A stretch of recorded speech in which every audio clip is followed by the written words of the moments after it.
I never imagined I'd end up in a real estate bidding war against the president of my homeowners association. But life has a way of flipping the script when you least expect it. My name is Alex. Until 6 months ago, I lived peacefully in Oak Ridge Estates, a picturesque subdivision with pristine lawns and nearly identical houses. The only outlier? Karen Wilkins' sprawling corner lot mansion, which somehow bypassed half the neighborhood's architectural rules. I first met Karen at a welcome event when I moved in 3 years ago. She greeted me with a smile that didn't reach her eyes and handed me an HOA handbook thicker than a dictionary. "Read this before you even think about planting a flower," she warned. I should have known then that this woman would one day try to auction off my house over a garden. It started with my front yard vegetable garden, neatly maintained raised beds of tomatoes, peppers, and herbs. The HOA handbook had no explicit ban on vegetable gardens, as long as they were tidy. Mine was immaculate, complete with a decorative fence matching the neighborhood aesthetic.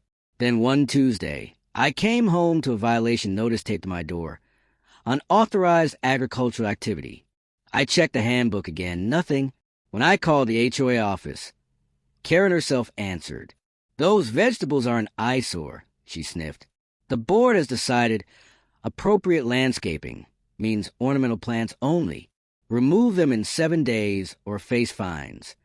At the next HOA meeting, I made my case, showing photos, citing the rules, even bringing letters from neighbors who love my garden.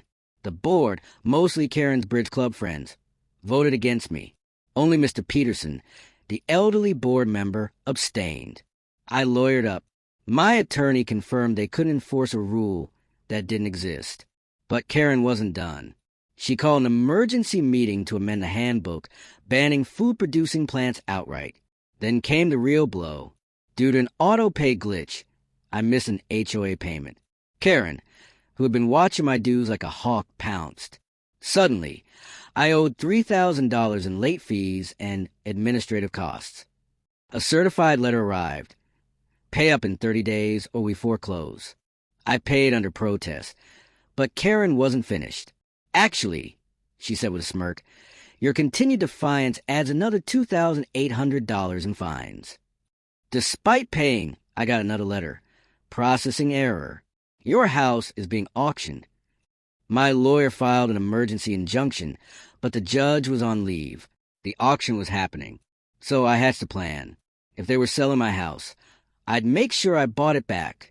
And while I was at it, I'd make sure Karen got a taste of her own medicine. The auction. Karen's brother-in-law placed the first bid.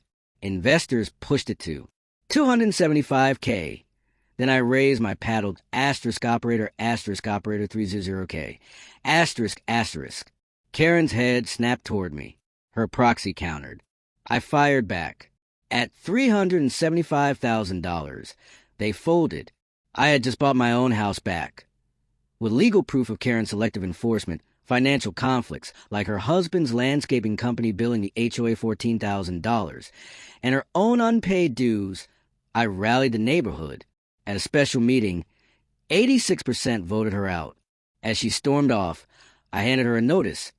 "You owe $7,423 in late fees. Pay in 30 days or we'll auction your house." Her face paled. "You wouldn't dare." I smiled. "Rules are rules, Karen." And for the first time, the HOA queen had no moves left.